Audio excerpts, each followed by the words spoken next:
جب اپنا قافلہ عزم و یقین سے نکلے گا، ہم جہاں سے چاہیں گے راستہ وہیں سے نکلے گا، کہ مٹی گواہ رہنا مجھے یقین ہے کہ چشمہ یہیں سے نکلے گا۔ صدر ذی وقار 70 سالہ بوڑھی تاریخ اس وطن عزیز کی مٹی پر ہونے والا ایک ایک واقعہ اپنے اندر سموئے ہوئے ہے۔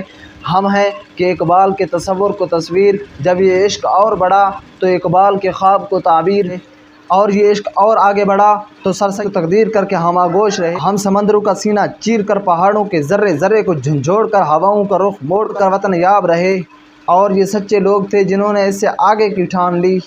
صدر علی وقار مگر افسوس یہ عشق پھر بھی ناکام رہا۔ ہم جن کے حکم اعظم پر لبیک کہنا تھا وہ ضمیر فروش بنے۔ ہم جو اقبال کے شاہین تھے، ملک کے معمار تھے، جن کو ستاروں پر کمندیں ڈالنی تھیں، وہ بجلی چوری کرنے کے لیے کھمبوں پر کنڈیاں لگاتے رہے۔ صدر علی وقار المدد المدد پکارتی بنت ہوا انصاف کی تلاش میں نکلتی رہی، مگر افسوس 24 سالہ آفیسر اپنی غیرت پر زنجیریں پہن کر رقص و سرور کی محفلیں لگاتا رہا، تو کہیں زینب کی عزت پامال ہوئی، قائد کے مزار کی بے حرمتی کی گئی۔